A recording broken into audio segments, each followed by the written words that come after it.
Democracy. बाबूजी बात ये चल रही थी, मैं टाइम देता हूं आपको। यहां से शुरू हुई कहानी। मैंने पहला सवाल आपसे यह किया कि मॉडर्न शब्द का मतलब क्या है। मॉडर्न, यहां से कहानी शुरू हुई कि ये जो शब्द है मॉडर्न, ये क्या है। जितने भी लोग सिविल सर्विस की तैयारी शुरू करते हैं, 90% लोग सिर्फ दो बातों पर ध्यान देते हैं। पहला, खूब ढेर सारी किताबें खरीद ले, कोई फायदा ही नहीं, पोथी पढ़ पढ़ जग मुआ आईएएस भयानक होए, कोई फायदा ही नहीं है। उनको समझदार लोग चाहिए, समझदार। जैसा भी इलाहाबाद में एक घटना घटी, चंदा साहिब की हत्या हुई। वो चंदा साहिब ही था, उसको पता नहीं चला कि ईस्ट इंडिया कंपनी और फ्रेंच ईस्ट इंडिया कंपनी के बीच वर्चस्व की लड़ाई चल रही है। हाँ, अतीक अहमद की ही बात कर रहा हूं। उस बेचारे को पता ही नहीं चला कि ये इंग्लिश ईस्ट इंडिया कंपनी और फ्रेंच ईस्ट इंडिया कंपनी के बीच डोमिनेंसी की लड़ाई चल रही है। पता नहीं मिट्टी में मिला कि नहीं, ये तो नहीं पता मुझे, लेकिन वो लड़ाई वही थी। अभी मेयर का इलेक्शन पूरा हुआ, बीजेपी ही जीती इलाहाबाद से। 25 में कुंभ लग रहा है इलाहाबाद में, और 5,000 करोड़ का बजट है। E is equal to E, economy is equal to empire. 5,000 crore का बजट है कुंभ का, और 5,000 करोड़ का बजट है स्मार्ट सिटी का। यानी अगले 2 साल में इलाहाबाद को मिलेगा 10,000 करोड़। ये जो आम आदमी है, इसको तो पता ही नहीं ना बेचारे को। ये जो संस्था है ना यूपीएससी, उसमें जो एग्जामिनेशन है civil service examination, civil servant को कहा गया स्टील फ्रेमवर्क ऑफ इंडिया। सारी पॉलिसी वही बनाते हैं। उनका समझदार होना बहुत जरूरी है। तो अगर यूपी और बिहार में आपको वुमेन की कंडीशन को इंप्रूव करना है, तो आपको यूपी और बिहार में इंडस्ट्रियल रेवोल्यूशन को प्रमोट करना पड़ेगा। यह बात आप कहां से सीखेंगे? जब आप यूनाइटेड स्टेट्स ऑफ अमेरिका की हिस्ट्री पढ़ेंगे। बात कनेक्ट हो गई ना? पढ़ना नहीं है। Preparation means to enhance interconnectivity and understanding. Modern, modern, ये डायग्राम बहुत इंपॉर्टेंट है, यहां से बनाना है। तो दो बातें मैंने डिस्कस की। पहली बात, what is preparation? Enhancement of understanding and interconnectivity, पहली बात। दूसरी बात, वेर एवर यू एंटर, जहां से पढ़ना शुरू करो, किसी भी चीज पे जो भी तुम्हें क्लिक नहीं हो रही, वहां इमीडिएटली क्वेश्चन मार्क लगाओ कि ये क्या है। अंडरलाइन मत करो। आज के बाद से टेक्स्ट बुक को अंडरलाइन करना छोड़ दो। You are reading a line, तुम्हें लाइन समझ में नहीं है, क्वेश्चन मार्क लगाओ। दोबारा जब तुम उस पेज को खोलते हो अंडरलाइन करने के बाद, तो तुम्हें क्या फीलिंग होती है कि तुम इसको पढ़ चुके हो। लेकिन जब तुम क्वेश्चन मार्क लगा के उस पेज को दोबारा खोलोगे, और अगर वो पॉइंट क्लियर नहीं है, तो तुम उसे समझने की कोशिश करोगे। इसी को बोलते हैं डायरेक्शन। जब यहां से जम्मू की तरफ जाते हो, तो वो जो बोर्ड्स लगे होते हैं, फिरोजपुर इतने किलोमीटर, जालंधर इतने किलोमीटर, लुधियाना इतने किलोमीटर, अगर वो सारे बोर्ड्स हटा लिए जाएं, तो तुम गाड़ी कितना भी चलाने जानते हो, डेस्टिनेशन पर पहुंचने में दिक्कत हो जाएगी।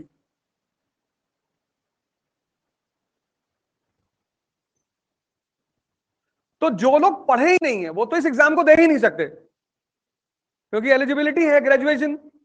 तो पहली चीज ये है कि आप पढ़ के तो आए हो, ये तो क्लियर है। अब क्या करना है? अब अपनी सोच को विकसित करना है। ये नहीं कहना कि वहां तालिबान गवर्नमेंट है इसलिए औरतें परेशान। इकोनॉमिक इंडिपेंडेंस नहीं है। इतना पढ़ने के बाद देखो, तुमने वो सोच डेवलप नहीं की।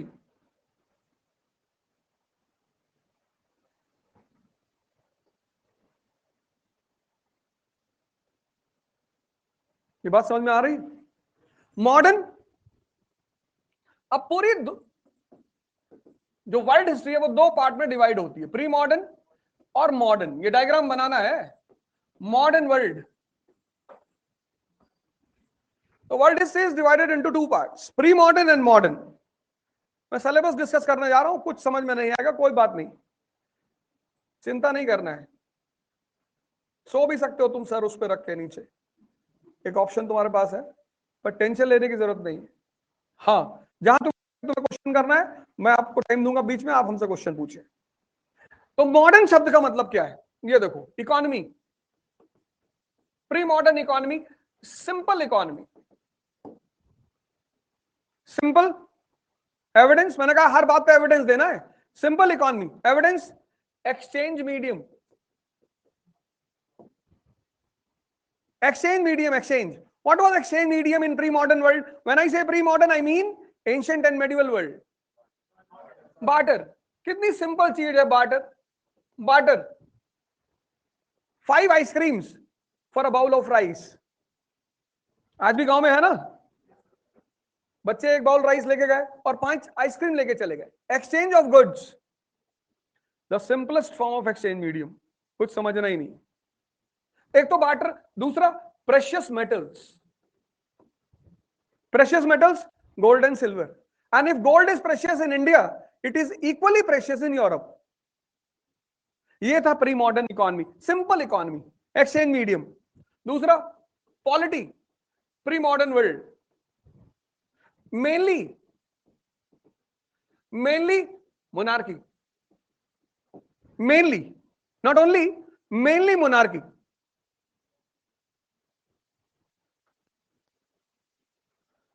Ashoka the Great, Akbar the Great, Alexander the Great. Society, egalitarian society, privileged classes.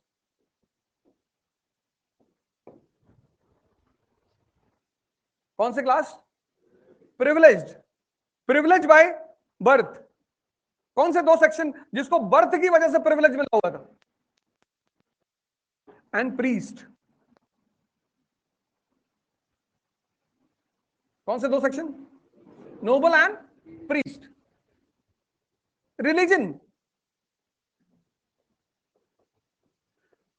what was religion in pre-modern world? Constitution.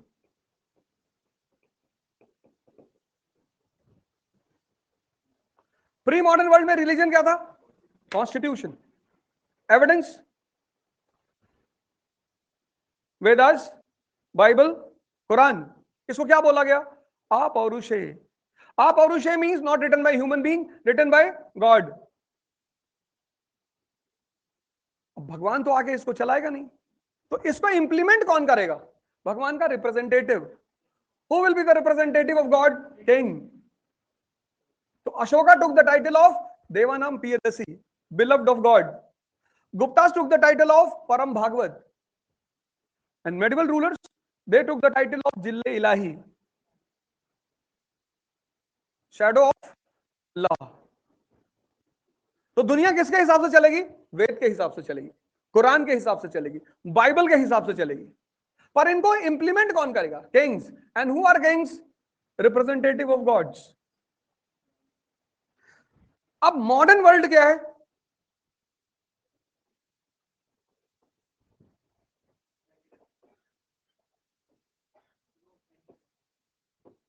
अच्छा, सिलेक्टेड है.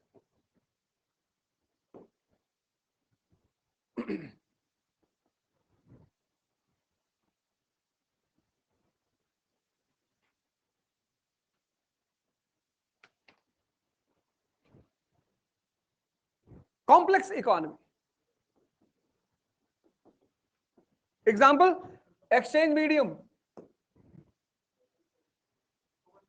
Token currency, token, American dollar, Japanese yen, Indian rupee. American dollar like Amitabh Bachchan, high value, universal acceptance. You can use Amitabh Bachchan anywhere, कहीं भी लगा लो. Commercial movie बनवा लो, art movie बनवा लो, add करवा लो, नवरत्न oil ठंडा ठंडा कूल कूल, केबीसी लॉन्च करवा लो, कुछ भी करवा लो. Amitabh Bachchan. Indian rupees like Rajpal Yadav. उतनी वैल्यू नहीं है जितनी अमिताभ बच्चन की है. अब इस डिफरेंस को पता करना है. कॉम्प्लेक्स इकोनॉमी, इकोनॉमी चेंज हो गई। Polity mainly parliamentary form of government, parliamentary form of government, parliamentary form of government. Polity change हो गई, इकोनॉमी चेंज हो गई, प्री मॉडर्न से मॉडर्न, पॉलिटी मोनार्की से पार्लियामेंट्री, सोसाइटी इगैलिटेरियन,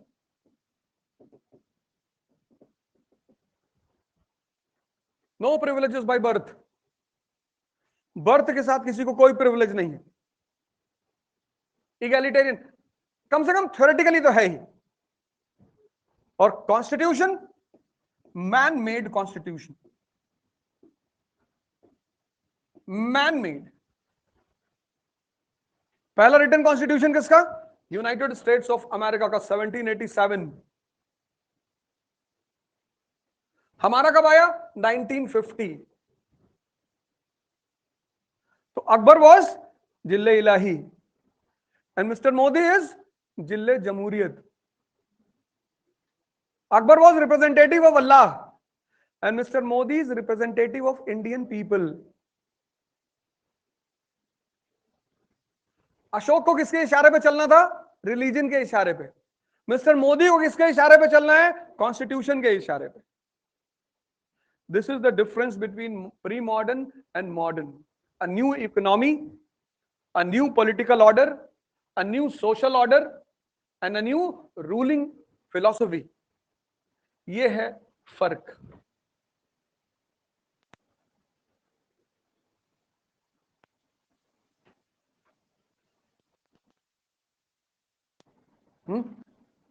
कोई डाउट है तो बताओ। हाँ यस पूछो। क्या सोसाइटी? सोसाइटी पहले प्रिविलेज थी, मतलब जो प्रिस्ली क्लास है, बिशप्स हैं, फादर्स हैं, इनको प्रिविलेज बाय बर्थ है। जैसे आज कलेक्टर को प्रिविलेज है, ब्यूरोक्रेसी को प्रिविलेज है, लीडर को प्रिविलेज है, पॉलिटिकल पार्टीज को प्रिविलेज है, ऐसे इनको प्रिविलेज थी। जो नोबल्स है उनको प्रिविलेज है बाय बर्थ। आज ऐसा नहीं है। आप सामंत के घर में पैदा हो, 50,000 एकड़ जमीन है, पर आपको कोई प्रिविलेज नहीं मिलेगी। आज आप टेंपल के प्रीस्ट हो, आपको बाय बर्थ कोई प्रिविलेज नहीं मिलेगी। इलेक्शन प्रॉमिस करके दे दी जाए अलग बात है, चुनाव तो चलता रहता है। अब कोई पार्टी प्रॉमिस कर दे कि हम सत्ता में आएंगे तो मौलानाओं को 1 लाख रुपए महीने देंगे, कोई कहते थे हम पुरोहितों को 2 लाख रुपए महीने देंगे। तो ये तो पॉलिटिकल पार्टीज का प्रॉमिस है। अब गवर्नमेंट बने वो दे या ना दे उनके ऊपर है, पर बर्थ से कोई प्रिविलेज नहीं है। ये बात क्लियर हुई?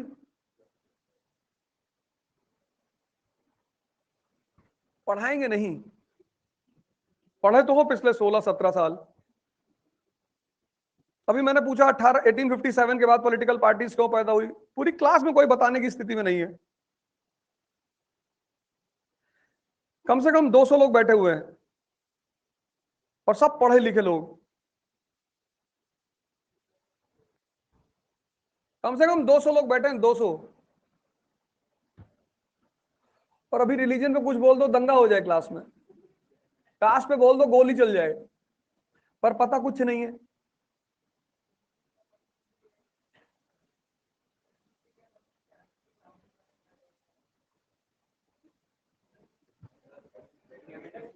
एक एक करके, एक एक करके।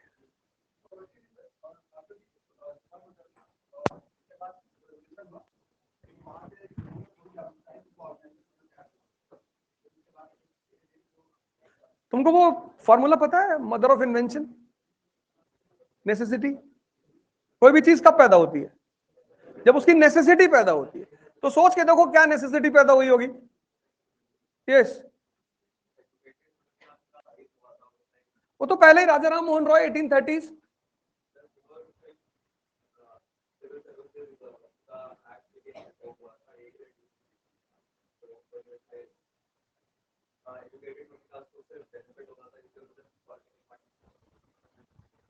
यस, हाँ यस, एक मिनट, हाँ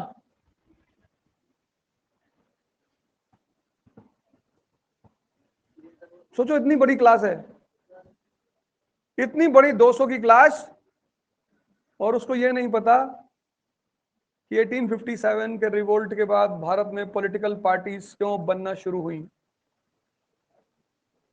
हाँ यस यस यस।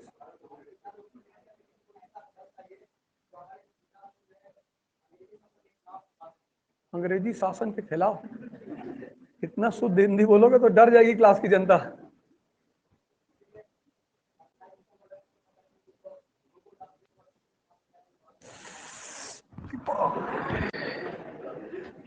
कितना पढ़ रखे हो? इलाहाबाद से आए हो? अरे बहुत बड़ी बात, बहुत बड़ी बात। गोकुल दास, पहले ये कहां होने वाला था? पहले ये सेशन कहां होने वाला था? पुणे में। कांग्रेस का पहला सेशन पुणे में होने जा रहा था, फिर प्लेग फैल गया। डायरिया कहां फैला? प्लेग। कुछ भी फैला देंगे। अरे डायरिया फैल गया।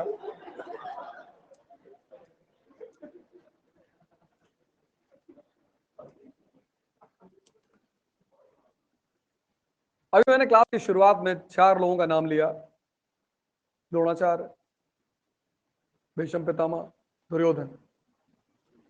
कंपटीशन की जो बात है ना, कंपटीशन पढ़ना थोड़ी है यहां एक सोच का विकास कर रहे हैं। जैसे मैंने एग्जांपल दिया कि अगर यूपी और बिहार में पॉवर्टी है, वहां की वुमेन कंडीशन को इंप्रूव करना है, तो अब तुम्हें पता चल गया कि कैसे कर सकते हैं। वुमेन एम्पावरमेंट का सबसे प्यारा तरीका है कि उनकी पार्टिसिपेशन इन इकोनॉमी बढ़ा दो। जिसकी भी इकोनॉमी में पार्टिसिपेशन बढ़ा दोगे, जिसका भी इकोनॉमिक एनहांसमेंट हो जाएगा। जैसे तुम सती सिस्टम के बारे में बहुत पढ़े होगे, लेकिन शुरू क्यों हुई ये नहीं बता पाओगे। 200 की क्लास है, तभी तो तुमको कोई भी भड़का लेता है यार।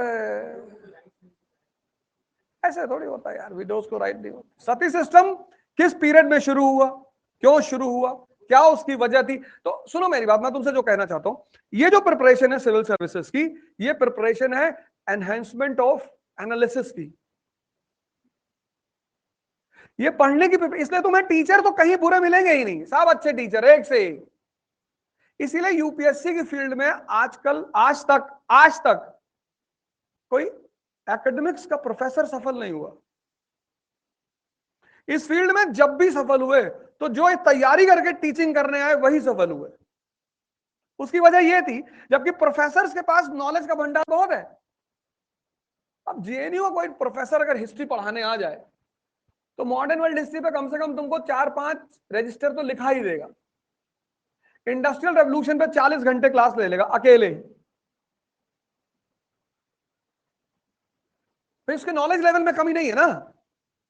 लेकिन ये एग्जामिनेशन नॉलेज का एग्जामिनेशन ही नहीं है, नॉलेज सेकेंडरी है उनके लिए। तो प्राइमरी क्या है? Thought process. और इस 10 महीने की क्लास में जो पूरा टीचिंग स्ट्रक्चर होता है वो यही होता है।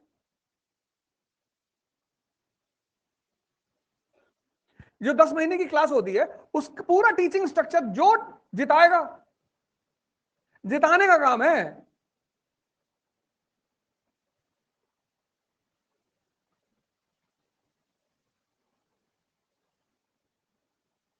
अगर तुम इंफॉर्मेशन की बात करो, नॉलेज की बात करो, तो सबसे ज्यादा इंफॉर्मेशन, सबसे ज्यादा नॉलेज इलाहाबाद के लड़कों के पास है। वहां एक किताब आती है केसी श्रीवास्तव, हिंदी मीडियम में।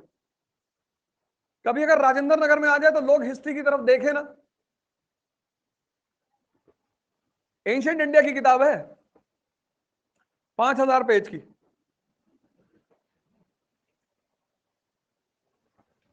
ऐसे ऐसे लड़के हैं वहां जिनको फैक्ट के लेवल पे इतनी जानकारी है, अगर वो क्लास में 10 दिन बैठ जाए आके और सिर्फ ऐसे इंफॉर्मेशन एक दूसरे का चेक करने लगे, तो 50% चले आए कि हमारा तो होगा ही नहीं।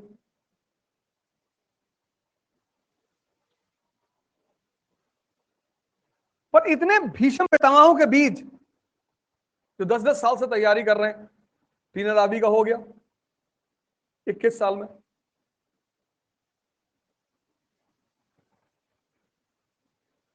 कोई तो डिफरेंस रहा होगा,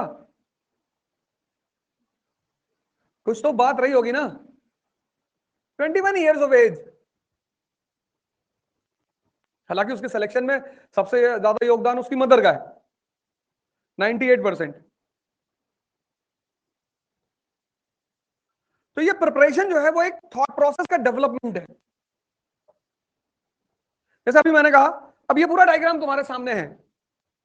मैंने कहा सती सिस्टम, तो सबसे पहला क्वेश्चन ये उठा कि यार पैदा कब हुआ, शुरुआत कब हुई।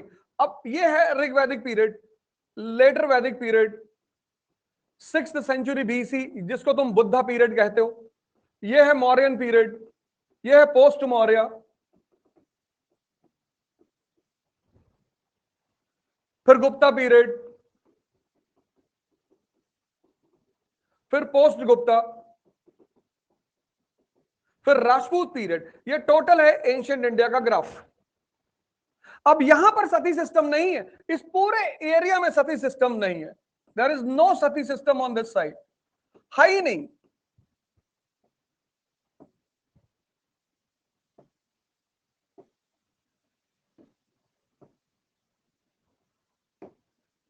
इस पूरे साइड में सती सिस्टम है ही नहीं।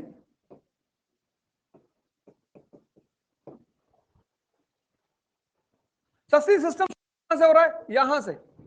पहला एग्जांपल कौन सा है, एरन 510। उस सती सिस्टम को प्रमोशन कहां मिला, यहां। और सती सिस्टम अपने पीक पे कहां पहुंची, यहां। बस यहीं पे क्वेश्चन मार्क लग गया, क्यों।